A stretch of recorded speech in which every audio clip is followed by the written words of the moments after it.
may-ari ng restaurant, nagpanggap bilang guard para malaman kung bakit nalulugi ang kanyang negosyo, pero halos mahimatay siya sa kanyang nalaman. Kung negosyo lang naman ang pag-uusapan, si Bernard ay siguradong kilala na dito. Sa loob ng 2 dekada niyang pagnenegosyo at pagmamay-ari ng hindi na mabilang na restaurant, si Bernard ay isa ng matagumpay at mayamang tao. Ang pangalan niya ay palaging binabanggit sa industriya ng pagkain at ang kanyang mga restaurant ay laging puno ng mga tao. Ang bawat ulam at serbisyong iniaalok ng kanyang mga kainan ay tinatangkilik ng masa, ngunit ang tagumpay na ito ay may malalim na kapalit. Sa bawat umaga, bago sumikat ang araw, si Bernard ay maagang nagigising upang siguruhing lahat ng operasyon ng kanyang mga restaurant ay maayos. Ang kanyang araw ay nagsisimula sa isang tasa ng itim na kape habang binabasa ang mga ulat mula sa kanyang mga manager. "Bakit ba ang baba ng kita ng branch natin sa Makati?" tanong niya kay Liza, ang kanyang matapat na assistant, habang inaayos ang kanyang salamin at tinitignan ng mga numero sa kanyang tablet. "Sir, may mga reklamo po kasi na hindi daw po maganda ang serbisyo doon.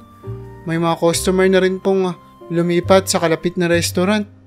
Sagot ni Liza na may halong kaba at pag-aalala. "Ano? Bakit hindi ka nagre-report sa akin? Ayusin mo yan ngayon din." Sagot ni Bernard na may halong galit at pagkadismaya. Ang bawat saglit ay mahalaga para sa kanya at ang bawat pagkukulang ay isang personal na kabiguan. Sa kabila ng kanyang tagumpay, si Bernard ay isang estranghero sa kanyang sariling pamilya. Ang kanyang mga anak, sina Carlo at Mia, ay lumalaki na halos hindi siya kilala. Isang gabi habang nag-aayos ng mga papeles sa kanyang opisina sa bahay, lumapit si Carlo sa kanya. "Dad, pwede po ba tayong maglaro bukas? May soccer game kami ni Mia sa school. Gusto ko po sanang makita mo." Tanong ni Carlo na puno ng pag-asa. "Carlo, alam mo namang trabaho ang nagpapakain sa atin. Kailangan kong pumunta sa restaurant. Bukas na lang tayo mag-usap." Mabilis na sagot ni Bernard bago sumakay sa kanyang kotse at umalis. "Pero Dad, 1 oras lang," sambit ni Carlo habang tinitignan ng papalayong kotse ng kanilang tatay. Sa tabi niya si Mia ay tahimik lamang na pinagmamasdan ang eksena. "Sanay naman na tayo sa ganito," pabulong na sabi ni Mia. Ang mga anak ni Bernard ay natutunang hindi umasa sa presensya ng kanilang tatay. Ang mga empleyado naman ni Bernard ay may kanya-kanyang kwento ng sama ng loob. Hindi rin maganda ang pakikitungo ni Bernard sa kanyang mga empleyado. Sobrang istrikto siya sa oras at hindi siya nagpapakita ng anumang simpatsya sa kanilang mga problema. Isang umaga, habang nag-aayos ng mesa si Mang Ramon, isang matagal niyang empleyado, lumapit si Bernard. "Ramon, ba't ang tagal mong mag-setup? Ang dami ng customers na naghihintay oh." "Pasensya na po sir, nagka-aberya lang po sa kusina," sagot ni Mang Ramon, sabay yuko ng ulo. "Ayoko ng palusot. Kapag ganito pa rin bukas, hahanap na ako ng kapalit sa'yo." Bulyaw ni Bernard bago naglakad palayo. Ang bawat pagkakamali ay hindi tinatanggap ni Bernard at ang mga empleyado niya ay nabubuhay sa takot. "Tama ka dyan, Mang Ramon. Kahit konting awa, wala man lang siyang natitira sa atin. Wala talaga," sagot ni Marie, isang waitress, nang sabihin ng Mang Ramon ang ginawa ni Bernard sa kanya. "Kaya nga minsan parang gusto ko nang mag-resign eh. Pero saan naman ako pupunta? Mahigit 10 taon na akong nagtatrabaho sa kanya pero parang wala ring pagpapahalaga yung natatanggap ko," dagdag naman ni Mang Ramon. "Basta't malate ka lang ng konti, siguradong sisigawan ka na." Sa bawat pagdaan ng araw, lumalala ang pag-aalala ng mga empleyado at sa bawat hakbang ni Bernard, lalo siyang napapalayo sa kanyang pamilya. Ang tagumpay na kanyang inaasam ay unti-unting nagiging bitag na humihigpit sa kanyang buhay. Hindi niya alam pero malapit niya nang harapin ang isang pagsubok na magpapabago sa takbo ng kanyang buhay.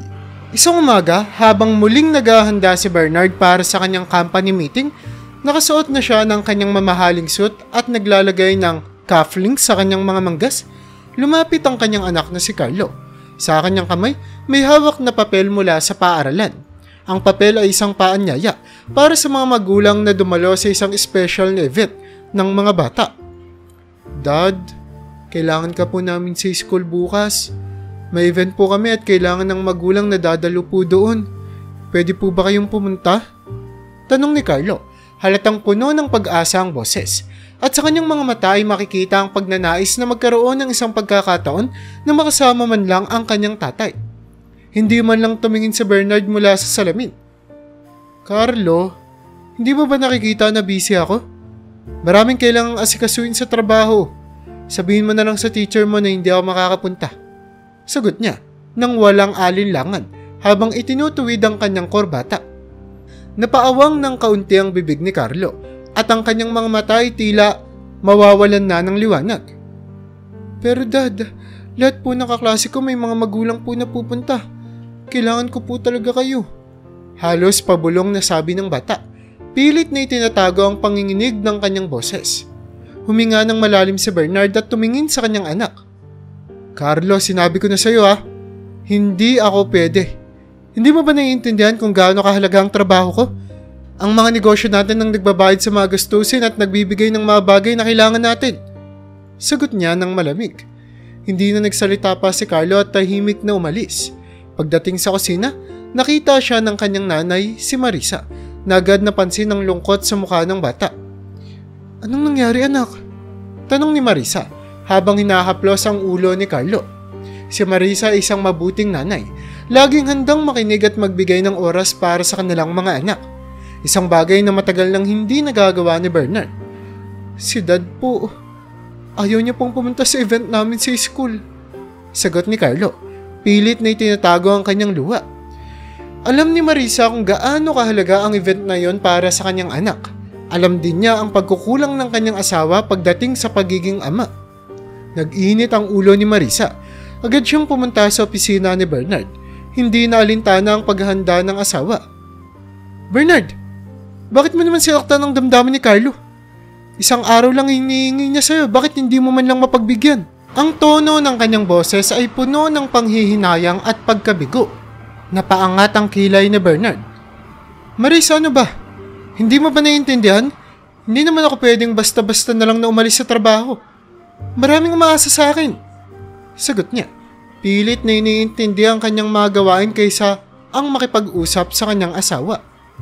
Umaasa sa'yo? Paano naman kami? Paano naman ang mga anak mo na kailangan ka rin? Hindi lahat ng bagay tungkol sa negosyo, Bernard. Sagot ni Marisa na halos nagmamakaawa na.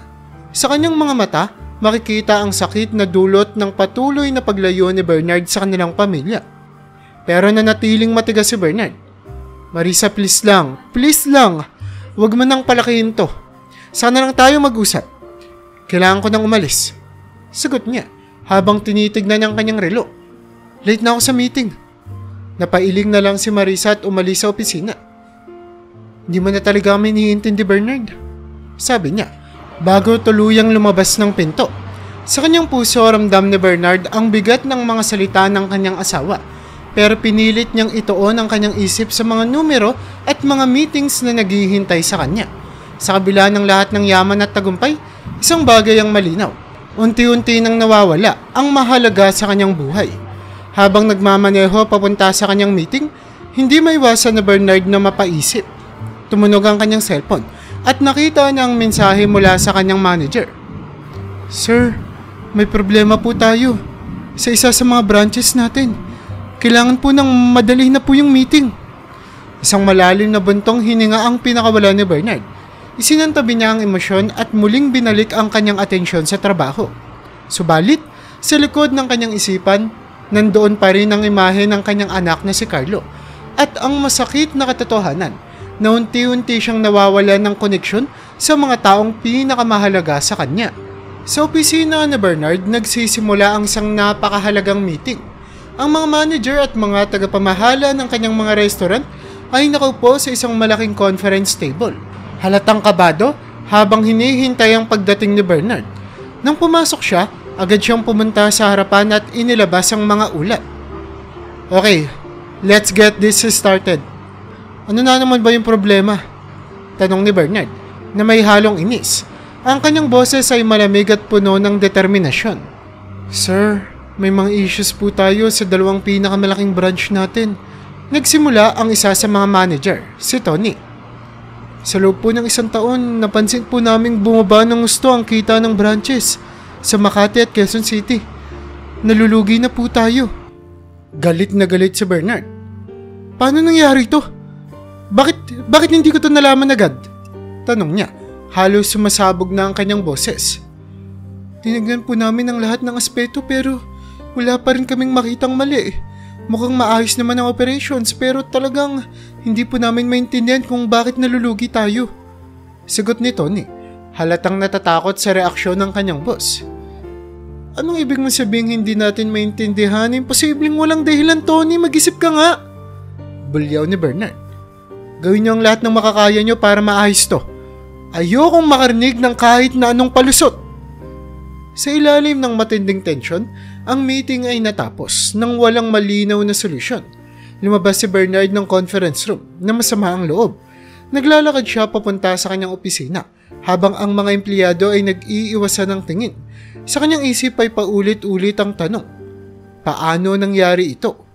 Ang 2 pinakamalaking branch niya ang siyang nagbibigay ng malaking bahagi ng kita ng kanyang negosyo at ngayon, sa loob ng 1 taon, ito ay nalulugi. Pagdating ng bahay, dala pa rin ni Bernard ang bigat ng pagkabigo at galit. Si Marisa, na nasa kusina at naghahanda ng hapunan ay agad napansin ang mabigat na aura ng kanyang asawa. Anong nangyari sa meeting? Tanong ni Marisa nang may pag-aalala. Ang 2 pinakamalaking branch natin ay nalulugi na sa loob ng 1 taon. Paano nangyari ito nang hindi ko nalalaman? Kalokohan! Sigaw ni Bernard, hindi na maiwasang ilabas ang kanyang galit. Masyado kang nagagalit, Bernard. Kailangan mong magpahinga. Hindi mo matatapos ang problema kung ganyan ka palagi. Sagot ni Marisa, pilit na pinapakalma ang kanyang asawa. Magpahinga? Wala akong oras na magpahinga, Marisa. Hindi mo ba naiintindihan kung gaano kalaki ang problema na to? Bulyo ni Bernard. Halos magsigawan na sila. Ang kanyang boses ay malakas, punong-puno ng pagkadismaya. Halos lumipad ng mga plato at kubyerto sa bawat hampas ng kanyang kamay sa mesa. Ang naiintindihan ko, Bernard, ay unti-unti ka nang nawawala ng oras sa pamilya mo. Hindi lahat ng bagay tungkol sa negosyo. Sagot ni Marisa, hindi na napigilang sumigaw. Sa kanyang mga mata, makikita ang sakit at pag-aalala na dulot ng patuloy na paglayo ni Bernard sa kanilang pamilya. Puno ng galit at pagkadismaya, si Bernard ay nagdesisyon na umalis ng bahay para magpalamig. Sumakay siya sa kanyang kotse at nagmaneho ng walang direksyon hanggang sa makarating siya sa isang bakanting lote sa kanilang lugar. Naupo siya sa isang lumang bangko na nandoon, tahimik na nagmamasid sa paligid. Habang nakaupo, bumalik sa kanyang isipan ng mga masasayang alaala ng kanyang kabataan. Naalala niya ang mga panahong wala pa siyang iniintindi kundi ang paglalaro at pakikipagkaibigan. Naalala niya ang kanyang mga magulang na laging nariyan para sa kanya kahit kailan niya kailangan. Noon, simple lang ang buhay niya. Walang mga problema sa negosyo. Walang mga alalahanin sa pera. Noon, masaya siya. Naalala niya ang tatay niya na isang simpleng magsasaka. Hindi man sila mayaman pero puno ng pagmamahal ang kanilang tahanan. Ang mga hapon na sila'y naglalaro sa ilalim ng araw. Ang mga gabi na magkasama silang nagkwekwentuhan bago matulog. Lahat ng ito'y bumabalik sa kanyang alaala. Ano bang nangyari sa akin? Tanong ni Bernard sa sarili. Sa kalagitnaan ng kanyang pag-iisip, napagtanto ni Bernard kung gaano kalayo na ang kanyang narating mula sa simple at masayang buhay na iyon. Napaisip siya kung saan ba siya nagkamali, kung bakit sa kabila ng lahat ng kanyang tagumpay at paghihirap, tila may malaking puwang sa kanyang puso na hindi mapuno ng pera o karangyaan. Habang tahimik na nagmumuni-muni, nagsimulang bumuo ng mga tanong sa isip si Bernard. Paano niya maaayos ang mga problema ng kanyang negosyo? Paano niya mapapanumbalik ang kanyang relasyon sa kanyang pamilya? At paano niya mababawi ang mga masasayang araw na tila nawala na sa kanyang buhay? Sa gabing iyon, habang tahimik na nakaupo sa bakanteng lote, nagsimula si Bernard na makita ang mga bagay sa isang bagong perspektibo. Isang perspektibo na magdadala sa kanya sa isang paglalakbay ng pagtuklas. Hindi lamang sa kung paano niya maaayos ang kanyang negosyo, kundi kung paano niya mababawi ang mga mahahalaga sa kanyang buhay. Sa isang malalim na buntong hininga, dahan-dahan niyang sinimulang isipin ang mga hakbang na kailangan niyang gawin upang maitama ang mga bagay na matagal nang mali. Pagkalipas ng ilang oras ng pag-iisip sa bakanting lote, nagpasya si Bernard na bumalik sa kanilang bahay. Sa kanyang pag-uwi, napagtanto niya ang halaga ng kanyang pamilya at ang mga pagkukulang niya bilang tatay at asawa. Pagdating sa pintuan, huminga siya ng malalim bago pumasok, puno ng pag-asa na maitama ang kanyang mga pagkakamali. Pagdating sa sala, nakita niya si Marisa na tahimik na nakaupo sa sofa. Halatang malalim ang iniisip. "Marisa," bungad ni Bernard, "patawarin mo ako sa naging reaksyon ko kanina. Alam kong mali ang ginawa ko." Tumango si Marisa, ngunit ang kanyang mga mata ay puno ng lungkot. "Bernard, hindi ako ang dapat mong hingan ng tawad. Ang mga anak mo ang nasaktan mo. Kailangan nilang marinig yan mula sa'yo na nagsisisi ka." Naglakad si Bernard papunta sa kwarto ng kanyang mga anak at kumatok sa pinto. "Carlo, Mia, pwede ba tayong mag-usap?" Tanong niya nang may pag-aalala. Binuksan ni Carlo ang pinto, ngunit halatang malamig ang kanyang pagtanggap. "Ano po yun, Dad?"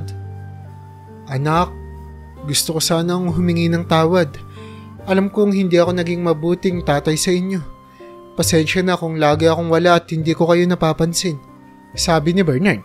Pilit na hinahanap ang tamang mga salita. Si Mia na nasa likod ni Carlo ay nagsalita na rin. "Dad, lagi ka na lang ganyan. Lahat ng kailangan namin ay hindi mo mabigay dahil lagi kang abala sa trabaho mo. Hindi lang perang kailangan namin, Dad. Kailangan ka namin dito." Halos masaktan si Bernard sa mga salitang binitawan ng kanyang mga anak. Ngunit alam niyang totoo ang mga ito. "Mia, Carlo, alam kong mahirap ang sitwasyon natin ngayon pero gagawin ko ang lahat para magbago, pangako." Ngunit hindi pa rin lumambot ang mga puso ng kanyang mga anak. "Sana nga, Dad. Sana nga," sagot ni Carlo bago sinara ang pinto. Bumalik si Bernard sa kanilang kwarto, puno ng bigat sa kanyang puso. Nakita niyang tahimik na nagbabasa si Marisa sa kama. "Marisa, kailangan ko ng tulong mo.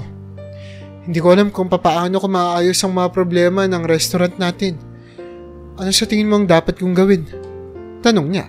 Umaasang may magandang payo ang kanyang asawa. Tumingin si Marisa sa kanya. Tila may idea na matagal nang naglalaro sa kanyang isip.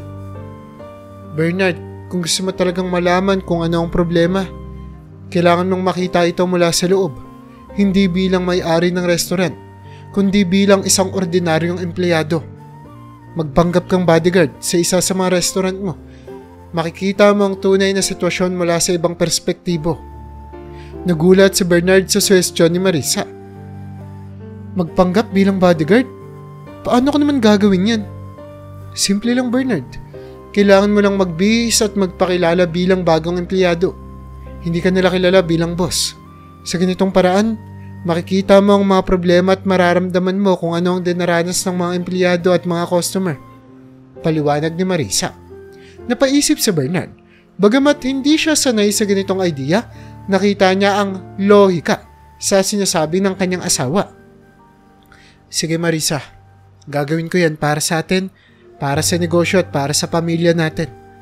Sa mga sumunod na araw, inihanda ni Bernard ang kanyang sarili sa bagong papel na gagampanan. Binili niya ang mga kinikailangang uniforme at kagamitan para magmukhang tunay na bodyguard. Sa unang pagkakataon, hindi siya naglalakad sa kanyang mga restaurant na parang hari, kundi bilang isang ordinaryong empleyado na may misyon na tuklasin ang katotohanan. Isang umaga, bago siya pumasok sa kanyang bagong papel, kinausap niya si Marisa. "Marisa, kinakabahan ako. Hindi ko alam kung paano ako tatanggapin ng mga empleyado natin. Baka makilala nila ako." "Magtiwala ka lang, Bernard. Makikita mo. Magugulat ka sa mga matutuklasan mo at huwag mong kalimutan. Ginagawa mo ito hindi lang para sa negosyo, kundi para na rin sa ating pamilya," sagot ni Marisa habang inaayos ang kwelyo ng uniforme ni Bernard. Pagdating ni Bernard sa kanyang unang araw bilang bodyguard, ramdam niya ang bigat ng mga tingin ng mga empleyado. Walang nakakaalam na siya ang may-ari ng restaurant at naging isa siyang estranghero sa lugar na dati puno ng kanyang presensya. Dahan-dahan niyang pinagbasdan ng mga tao at ang kanilang mga gawain. Napansin niyang marami ang tila hindi masaya at ang kanilang mga kilos ay mabagal at walang sigla. Sa bawat araw na lumipas, unti-unti niyang nakikilala ang bawat empleyado. Si Mang Ramon, ang matandang waiter na may 2 dekadang nagtatrabaho sa restaurant, ay laging abala, ngunit halatang pagod na. Si Marie, ang batang waitress, ay laging nakasimangot at tila walang gana sa kanyang trabaho. Napansin din niya ang maliliit na detalye na dati hindi niya napapansin. Ang mga sirang kagamitan, ang hindi magandang trato ng mga supervisor sa mga tauhan, at ang mga reklamo ng mga customer na tila hindi naririnig. Matapos ang unang araw niya ng pagtatrabaho bilang isang bodyguard, naramdaman ni Bernard ang takot na baka makilala siya ng mamatatagal ng empleyado doon. Alam niyang hindi siya pwedeng magkamali at kailangan niyang panatilihin ang kanyang sikreto upang magtagumpay siya sa kanyang misyon. Kaya naman kumuha siya ng isang makeup artist upang mag-iba ang kanyang itsura. Nilagyan siya nito ng pekeng bigote, mga peka sa muka at binago ang kanyang estilo ng buhok. Lagi rin siyang naka-face mask upang higit na may tago ang kanyang pagkakakilanlan. Bilang bodyguard, nagkaroon si Bernard ng pagkakataon na makilala ng personal ang kanyang mga empleyado. Isa sa mga unang lumapit sa kanya ay si Mang Ramon, ang matandang waiter na dati niyang nakikita, ngunit hindi kailanman nakakausap ng masinsinan. Isang hapon habang nagbabantay siya sa may pintuan ng restaurant, nilapitan siya ni Mang Ramon. "Kumusta ka, iho? Mukhang bago ka dito ah." Bungad ni Mang Ramon habang nag-aayos ng mga mesa. Opo, Mang Ramon. Nag-start lang po ako nitong linggo." Sagot ni Bernard na may halong kaba at tuwa sa pagkakataong makausap ng malapitan ang matagal niya ng empleyado. Habang nag-uusap sila, nabanggit ni Mang Ramon na kailangan niyang magsumikap dahil may sakit ang kanyang asawa at kailangan ng operasyon. "Alam mo, hirap na ako, pero kailangan kong magtrabaho. Hindi ko kayang pabayaan ng asawa ko. Mahal na mahal ko siya." Sambit ni Mang Ramon habang pinupunasan ng mga luha na pilit niyang itinatago. Naramdaman ni Bernard ang bigat ng sitwasyon ni Mang Ramon. Hindi niya akalaing ganito kahirap ang pinagdadaanan ng kanyang mga empleyado. "Sana po ay maging maayos ang lahat, Mang Ramon. Malaking sakripisyo po ang ginagawa ninyo sa pamilya niyo," sabi ni Bernard. Pilit na iniintindi ang kalagayan ng matandang waiter. Sa gitna rin ng kanilang pag-uusap, nabanggit ni Mang Ramon ang bagong cook sa restaurant na si JV. "Alam mo ba yun si JV? Naku, mabait na bata yan. Palaging handang tumulong at mapagbigay. Malaking tulong siya sa atin dito sa restaurant, sa totoo lang." Naging curious si Bernard tungkol sa cook na ito dahil ngayon niya pa lamang narinig ang pangalan ng lalaki. Sa mga sumunod na araw, naghanap siya ng pagkakataon na makausap si JV ng personal. Isang gabi, habang nagtatapos na ang kanilang shift, nakita ni Bernard si JV na nag-aayos ng kusina. Lumapit siya at nagpanggap na may kailangan. "JV, pwede ba kitang makausap sandali?" Opo naman sir," sagot ni JV na may halong pagkamangha. "Ano po ba ang kailangan niyo?" "Nabalitaan ko na mabait ka raw at laging handang tumulong. Gusto ko sanang malaman ang kwento mo. Bakit ka nandito at ano ang nag-udyok sa'yo sa pagtatrabaho sa restaurant na to?" Tanong ni Bernard. Pilit na iniingatan na hindi siya makilala bilang may-ari ng restaurant. Ngumiti si JV at nagsimula ng magkwento. "Alam mo sir, mahirap ang buhay namin. Ako ang panganay sa 5 magkakapatid at kailangan kong tumulong sa mga magulang ko. Kaya nung nagkaroon ng pagkakataon na magtrabaho dito, sinunggaban ko na. Mabait naman ang mga kasama ko dito, lalo na si Mang Ramon. Natutunan ko na rin na mahalin ang trabaho ko." Habang nakikinig si Bernard, naramdaman niya ang kababaang loob ni JV. Ang pagiging mapagbigay at masipag ng batang cook ay isang bagay na bihira niyang makita sa ibang tao. "JV, sa palagay mo, ano pa ang maaaring gawin para mapabuti ang restaurant na to?" Tanong ni Bernard, palihim na sinisiyasat ang opinyon ng cook. "Alam niyo po sir, tingin ko mahalagang magandang samahan at tamang pamamahala. Minsan po kasi may mga bagay na hindi nakikita ng management, tulad ng mga maliliit na problema sa kusina at serbisyo. Kung maayos lang sana ang komunikasyon, siguradong mas magiging maayos ang takbo ng restaurant." Sagot ni JV na may kasamang ngiti. Naramdaman ni Bernard ang lalim ng mga salitang iyon. Alam niyang tama si JV at higit na nauunawaan niya ngayon ang mga problema ng kanyang negosyo mula sa perspektibo ng isang ordinaryong empleyado. Sa bawat araw na lumilipas, lalo niyang nararamdaman ang bigat ng kanyang responsibilidad, hindi lamang bilang isang negosyante, kundi bilang isang pinuno na may malasakit sa kanyang mga tauhan. Sa gabing iyon, habang naglalakad pa uwi, iniisip ni Bernard ang lahat ng kanyang natutunan. Alam niyang malaki ang kailangang baguhin at handa siyang gawin ang lahat upang masiayos ang kanilang negosyo at mapanumbalik ang tiwala at respeto ng kanyang mga empleyado.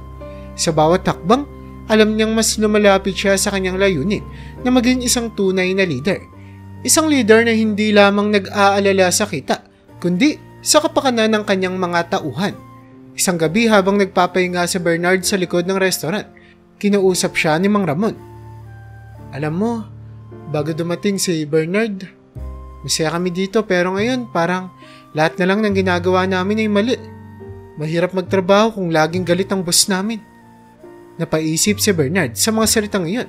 Sa bawat araw na lumipas, mas lalo niyang nauunawaan ang tunay na kalagayan ng kanyang negosyo at sa bawat pagkakatuklas, mas lalo niyang nararamdaman ang bigat ng kanyang mga pagkukulang bilang pinuno at tatay sa kanyang pamilya. Ngunit alam ni Bernard na hindi sapat ang pagkakatuklas lamang. Kailangan niyang gumawa ng hakbang upang maitama ang mga pagkakamali. At sa gabing iyon habang nakaupo sa isang lumang bangko sa likod ng restaurant, nagdesisyon si Bernard na baguhin ang kanyang paraan ng pamamahala. Hindi lamang para sa kanyang negosyo kundi para sa kanyang pamilya at para sa mga taong umaasa sa kanya. Isang umaga, habang nagpapatrolya si Bernard sa loob ng restaurant, narinig niyang nag-uusap ang mga empleyado sa may kusina. Si Marie, ang dalagang waitress, ay nagrereklamo tungkol sa kanilang trabaho. Alam mo, sobrang hirap na talaga dito. Halos wala tayong pahinga. Minsan umaabot pa ng 12 oras ang shift natin. Hindi naman tama yung ganito. Reklamo ni Marie sa kasamahan niyang si Tony. Oo nga Marie, parang hindi na tayo tao kung ituring dito. Sana naman maayos na to. Hindi na rin tayo nakakahanap ng oras para sa sarili nating pamilya. Sagot ni Tony na halatang pagod na rin. Nakatayo si Bernard malapit sa kanila. Tinatago ang kanyang mukha sa ilalim ng sombrero at face mask.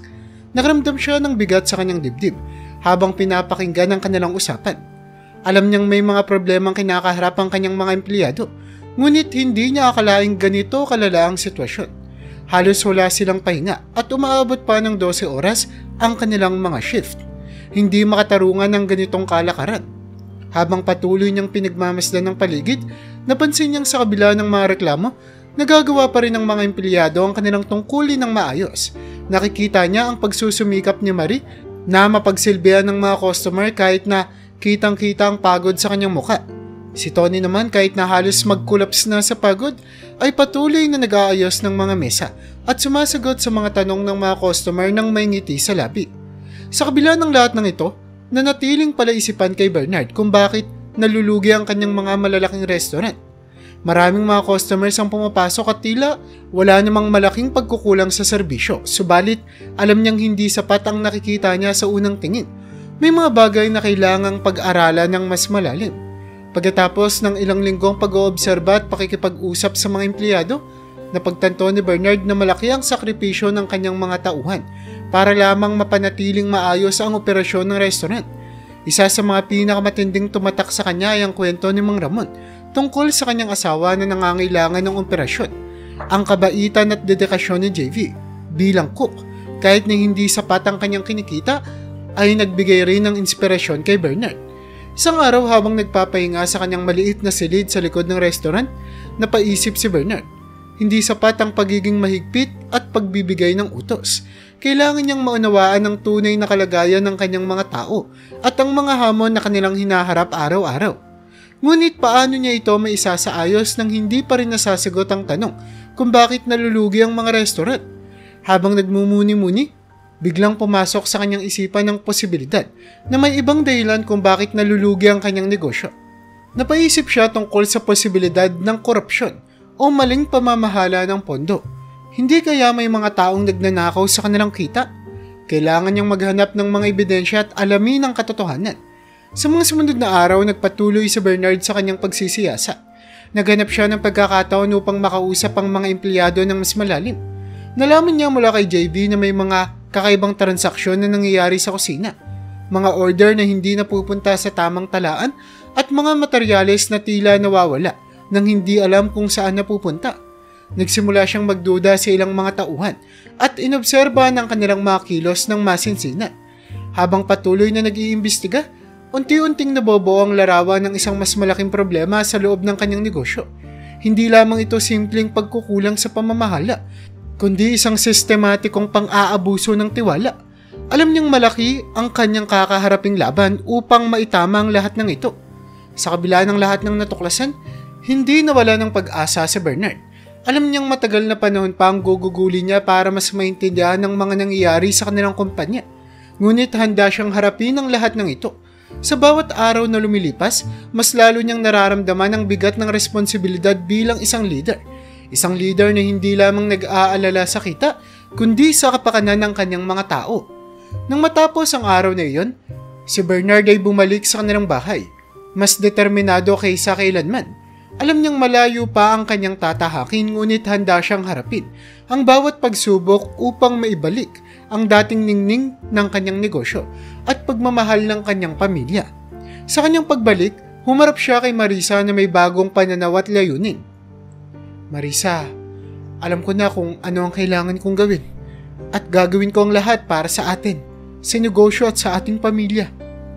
Ngumiti si Marisa, ramdam ang determinasyon at pagbabago sa kanyang asawa.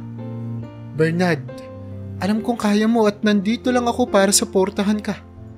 Sa mga sumunod na linggo, naging abala si Bernard sa pagtutok sa kanyang misyon. Hindi na lamang siya basta-bastang nagmamasid, kundi aktibong nakikibahagi sa mga gawain ng kanyang mga empleyado. Nagsimula na rin siyang magturo ng mga tamang proseso at pagsasanay upang mapabuti ang kanilang serbisyo at pamamahala. Unti-unti, nakita niyang pagbabago sa kanyang mga empleyado. Naging mas magaan ang kanilang trabaho at ang kanilang mga muka ay unti-unting nagkakaroon ng sigla. Tila ba'y mas masaya na ang mga ito sa kanilang mga trabaho. Habang tumatagal ang pagpapanggap ni Bernard bilang bodyguard, lalo siyang napalapit sa kanyang mga tauhan. Nakilala niya ang kanilang mga kwento, pangarap at mga pinagdaraanan. Ang kanyang respeto at paghanga sa kanila, lalo na kay JV, ay lumalalim. Si JV ay isang batang puno ng kabaitan at sipag, palaging handang tumulong at magbigay ng kanyang oras para sa ikabubuti ng iba. Isang hapon, habang papasara na ang restaurant, napansin ni Bernard na naiwan si JV sa kusina. Bagamat pagod na rin siya, napagpasyahan niyang magtagal pa ng kaunti upang bantayan ang binata. Laking gulat ni Bernard nang makita niyang sinisimula ni JV ang pagsilid ng mga pagkain sa kanyang bag. Ang iba ay mga tirang pagkain, ngunit ang karamihan ay mga bago pa. Tumahimik lang si Bernard at pinagmasdan ng bawat kilos ng binata. Namutla siya sa kanyang nasaksiyan, hindi makapaniwala sa nakikita. Matapos punuin ang kanyang bag, maingat na lumabas si JV ng kusina. Dala-dala ang mga tinangay na pagkain. Dahan-dahang lumabas ng restaurant. Sinundan ni Bernard si JV. Sinusubukan na hindi mapansin. Nakita niyang naglakad si JV patungo sa isang lugar na hindi kalayuan. Isang lugar na kilala ni Bernard bilang isang squatter area.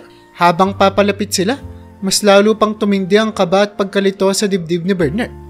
Pagdating nila sa lugar, kitang-kita ni Bernard kung paanong masayang sinalubong si JV ng mga pamilya at mga bata na mukhang mahirap at walang maayos na buhay.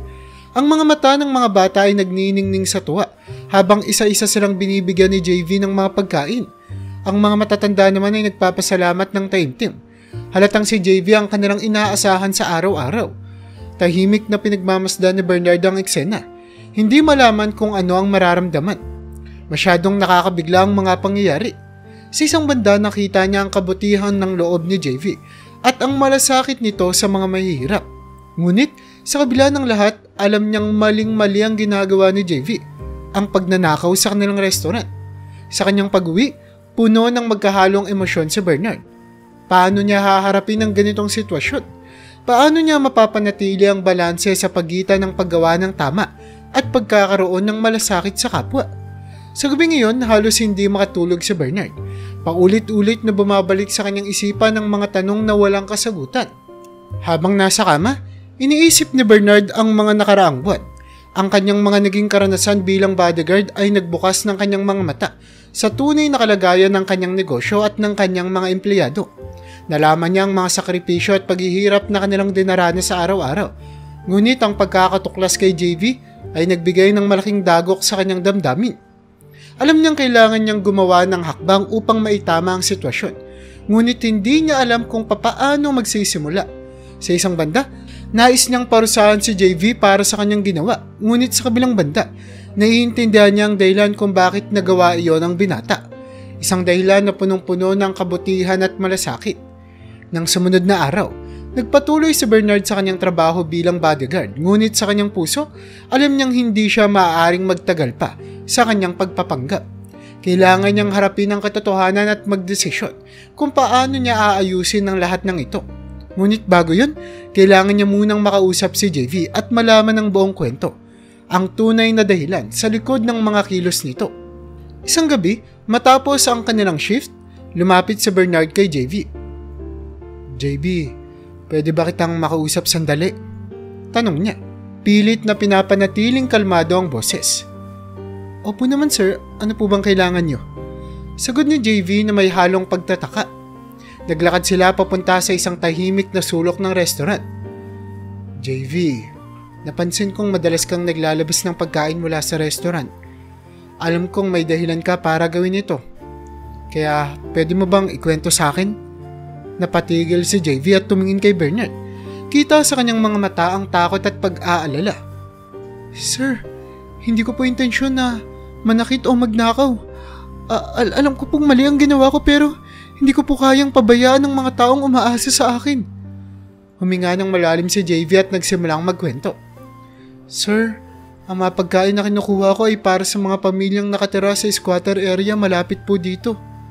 Napansin ko po kasi wala silang makain at kahit anong gawin ko, hindi sapat ang sweldo ko para matulungan sila. Kaya po ako napilitan. Alam ko pong mali ito pero hindi ko po alam kung ano pa po ang magagawa ko. Habang nakikinig si Bernard, naramdaman niya ang bigat ng sitwasyon ni JV. Hindi sapat ang moral na paghatol sa ginawa ng binata.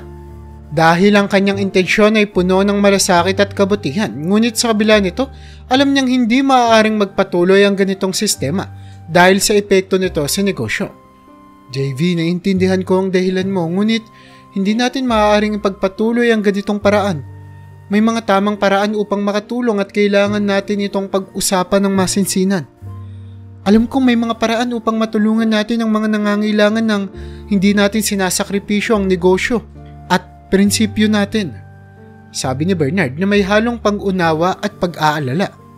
Naluluwa si JV, halatang nabunutan ng tinik sa kanyang dibdib.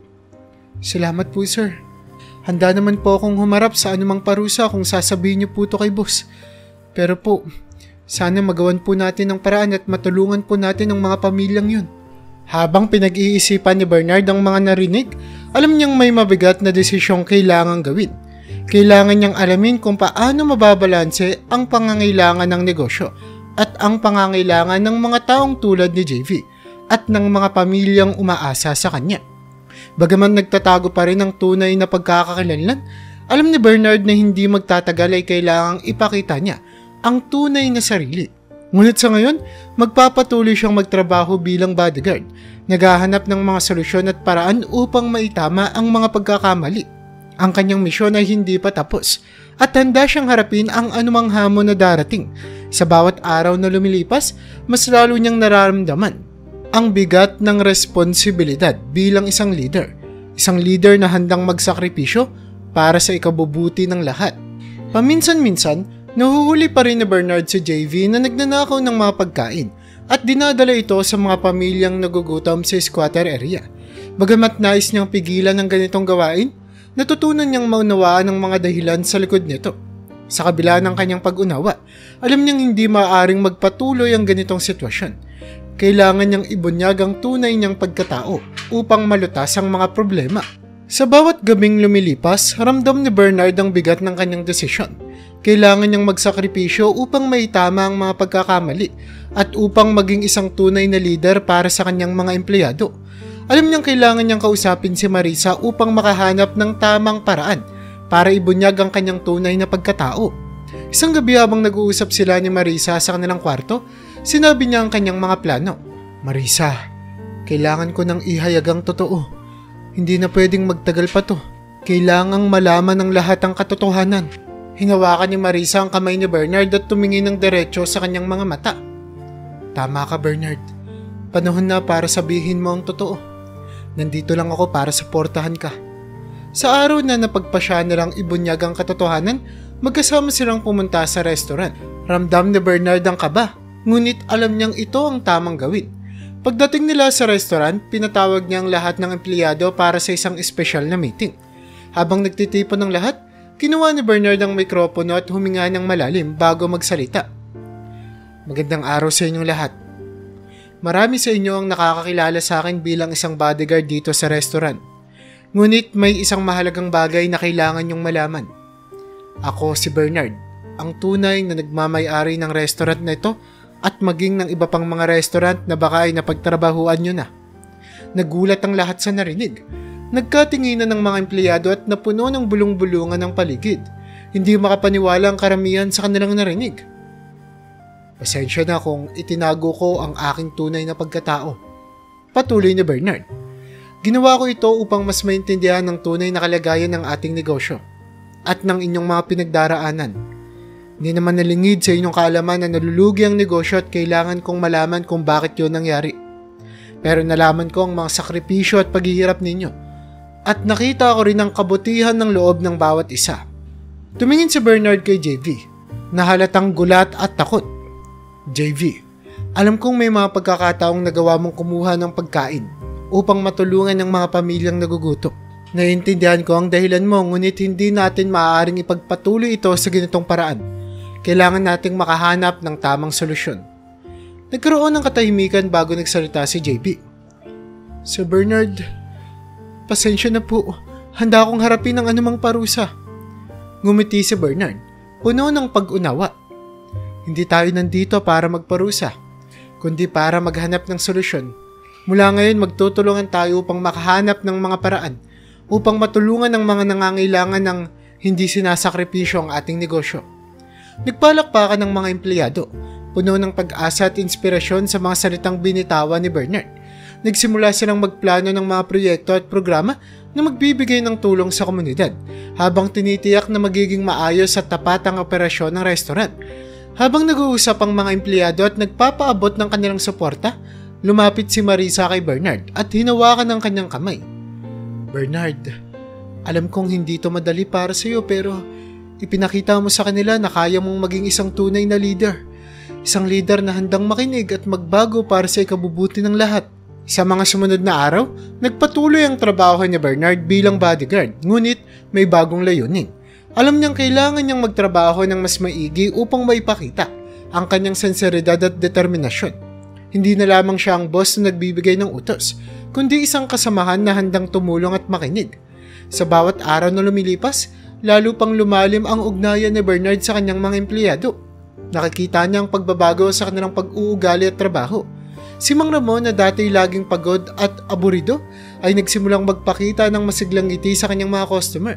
Si Marie na dati laging nagre-reklamo ay nagpakita ng masiglang pagganap sa kanyang mga tungkulin. Isang hapon habang nag-uusap sila ni Mang Ramon sa break room, nagpasalamat ang matanda. Sir Bernard, maraming salamat sa lahat ng ginawa mo. Malaki ang pagbabago dito sa restaurant simula nang malaman namin ang totoo. Naramdaman po namin ang malasakit mo. Salamat, Mang Ramon. Hindi magiging posible ito kung hindi dahil sa inyo. Kayo ang tunay na puso ng restaurant na ito. Sagot ni Bernard na may halong kasiyahan. Habang patuloy na nagiging maayos ang takbo ng negosyo, nagsimula ring magbunga ang mga bagong programa ng restaurant. Naging bahagi ng kanilang operasyon ang pagtulong sa komunidad. Nagsagawa sila ng mga outreach programs. Nagbigay ng libreng pagkain at tulong sa mga pamilyang nangangailangan. Ang restaurant ay naging simbolo ng pag-asa at pagkakaisa. Hindi lamang para sa kanilang mga empleyado kundi para sa buong komunidad. Sa kabila ng lahat ng mga tagumpay, alam ni Bernard na marami pa siyang kailangang gawin at matutunan. Ang kanyang misyon ay hindi pa tapos at handa siyang harapin ang anumang hamon na darating. Sa bawat araw na lumilipas, mas lalo niyang nararamdaman ang bigat ng responsibilidad bilang isang leader. Leader na handang magsakripisyo para sa ikabubuti ng lahat. Isang gabi habang naglalakad pa uwi kasama si Marisa, napatingin sa Bernard sa kalangitan. Marisa, maraming salamat sa suporta mo. Hindi ko magagawa ito nang wala ka. Ngumiti si Marisa at niyakap si Bernard. Bernard, nasa likod mo lang ako palagi. Ang mahalaga, natuto ka at nagbabago para sa ikabubuti ng lahat. Sa kanilang pag-uwi, ramdam ni Bernard ang kapayapaan sa kanyang puso. Alam niyang marami pa siyang haharapin, ngunit ngayon may tiwala na siya sa kanyang kakayanan bilang isang leader na may malasakit at pagmamahal. Sa bawat takbang, handa siyang magsakripisyo at maglingkod para sa ikabubuti ng kanyang pamilya, mga empleyado at ng buong komunidad. Agad na binalita ni Bernard sa kanyang company meeting ang kanyang mga natuklasan.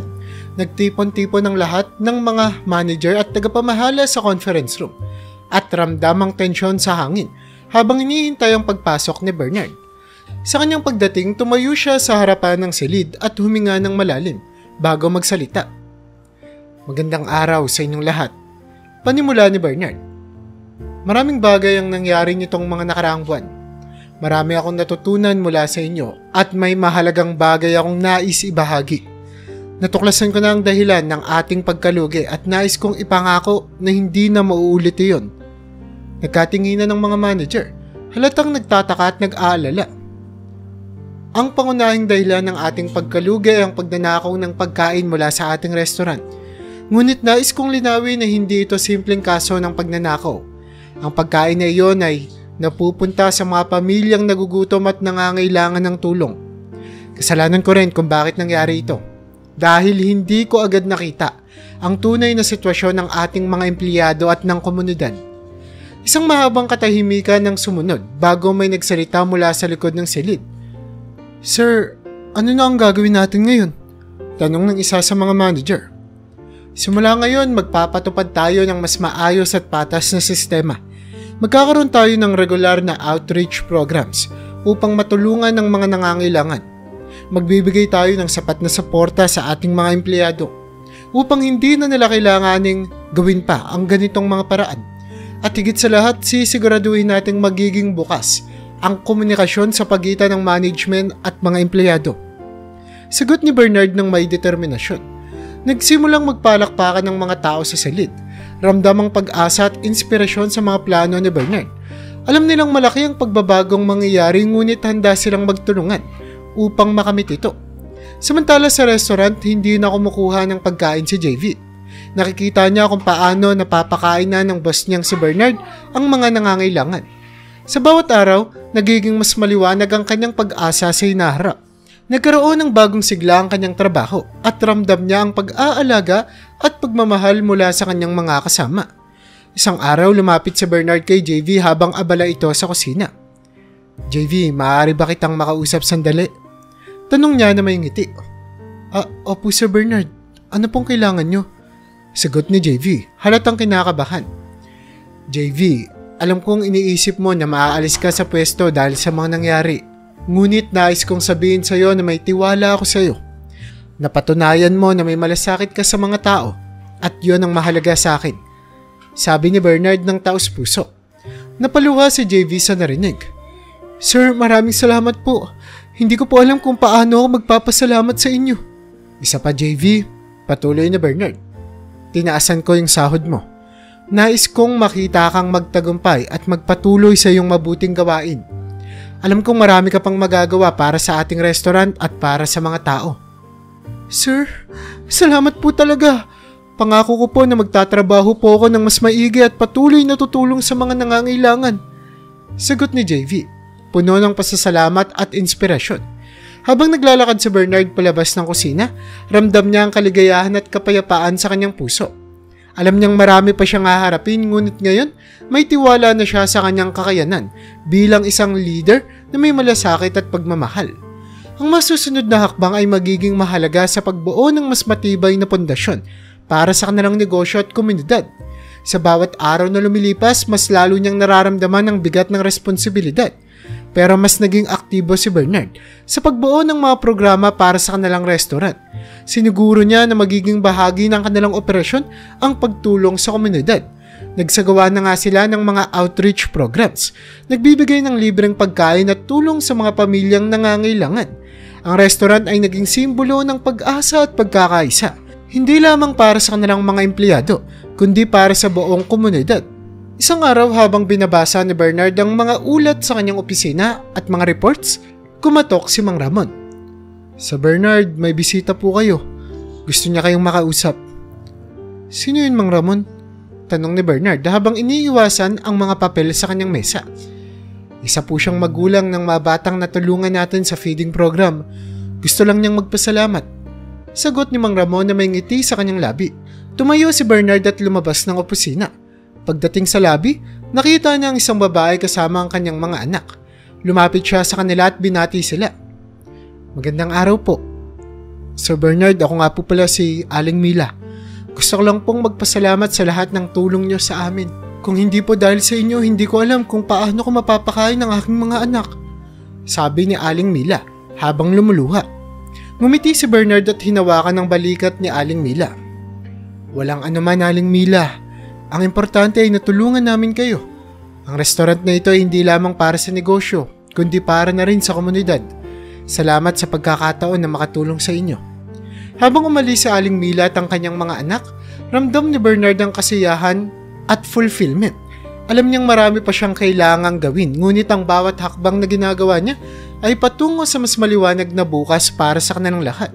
Habang lumalalim ang gabi, naglakad si Bernard palabas ng restaurant at tinignan ang mga bituin sa kalangitan. Alam niyang hindi pa tapos ang kanyang misyon, ngunit handa siyang harapin ang anumang pagsubok na darating. Sa bawat takbang, handa siyang magsakripisyo at maglingkod para sa ikabubuti ng kanyang pamilya, mga empleyado at buong komunidad. Pero hindi nalimutan ni Bernard ang kanyang pamilya. Bumawi siya sa kanyang mga anak. Tuwing linggo ay binibigay niya ang kanyang buong oras sa kanyang pamilya.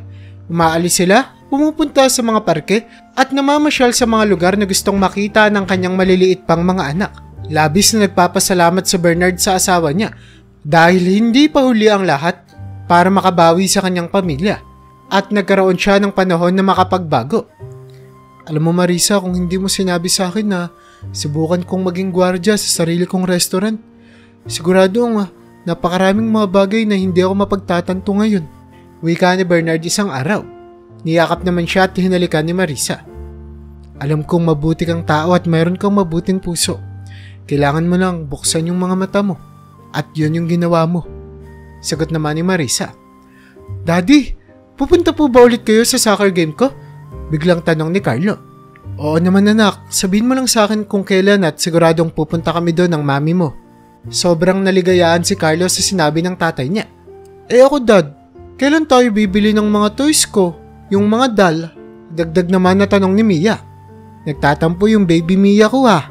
Gusto mo mamayang hapon? Pumunta na kagad tayo?" tanong ni Bernard. "Talaga papa? Mamayang hapon po kagad?" "Oo naman, para sa pinakamamahal kong Mia, kahit buong mundo bibilin ko para sa'yo," pagbibiro pa ni Bernard.